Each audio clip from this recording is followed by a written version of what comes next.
Welcome back. President Bola Tinubu has directed the immediate withdrawal of police officers assigned to VIPs nationwide. According to a memo signed by Major Veronica, the commanding officer of SPU Base 16 in Lagos, shared by the presidency on X, all affected officers must report back to their base. The memo emphasizes that the directive takes effect at once and must be fully adhered to. I still have Cardi Ladende right here with me, and of course, Adams Abono. Adams, quickly, how do you think this new directive would affect the dynamics with VIPs losing their political escorts? Do you foresee a friction with those at the top?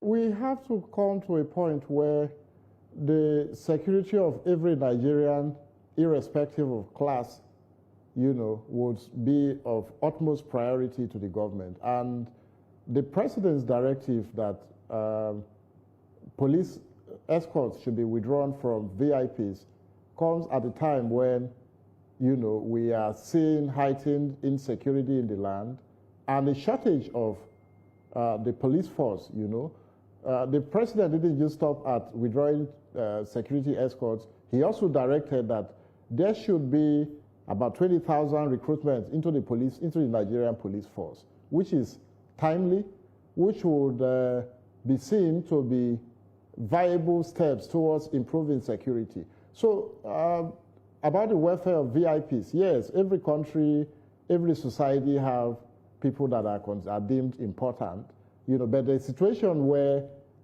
a singular individual, a single individual has up to 15 policemen, that guides him or her around.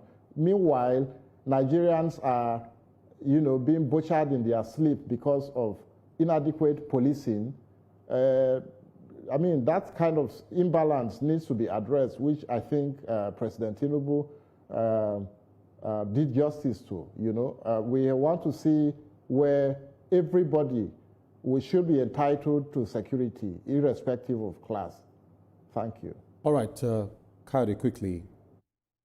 It is called VIPs for a reason, and there's a whole lot of debate running around it that could there have been a problem with the structure of the Nigerian police to start with, to have withdrawn VIPs from some of these, police escorts from these VIPs? They are quite important to society. Most of them do businesses. They bring money to the economy, and you would expect a lot of people to actually raise dust concerning this. So would there have been a proper way that the police would have been structured so that VIPs are not affected by this kind of reform? Maybe this is the way we should look at it. I'm not preempting the president. I'm also preempting the federal government, so to say. This looks like an interim solution to a very, very disturbing problem. Now, one mistake we've made over time as a nation or as a government is that we forget that people are retiring every year. People are meeting up with the mandatory retirement age. People are meeting up with the mandatory number of years in service, and we forget to replace these people.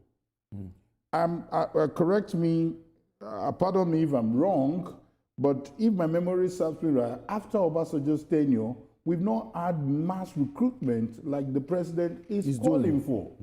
So we've taken this thing for granted. So we are depleting seriously. And the president has a report in front of him saying that these places are not manned, these places are not manned, this is the total number of people, population is increasing, and we do not have police officers to do this. So it would be totally unfair on the side of the masses not to have any form of protection. You call policemen, they are not available, they tell you they are short-staffed. And you have one person coming with, long escorts. It's totally unfair. So I feel that when we have the numbers, and don't forget what the president said, he said these people must be taken through some kind of training before they are deployed back to the original base, because many of them have been trained to be following VIPs to the extent that some are helping them to carry their wife's bags. Even they've forgotten their basics. They've even lost that sense of security. So they need to be worked on, and I believe that will take some process, because even the NSCDC officers that are being brought in, they are also saying we need more people to join us. So it's a catalog of many things. They need to bring those people, train them, for them to even secure these VIPs. I think it's perfect for us to have NSCDC officers rather than police officers. All right, Adams, quickly, Kade just highlighted here that the force has been depleting for a while. People have been retiring, and they have not been replaced. What would you say is the problem that actually gave a reason for recruitment not to happen successively over time? What would you point to say this is the exact reason why the police has not been really recruiting the way they should to make up for the numbers that are actually leaving? Well, I'm not going to speak for the Nigerian police force. They should be able to answer for themselves. But I think to answer your question, policing comes with adequate funding, and we have seen some sort of gap between funding and proper funds utilization.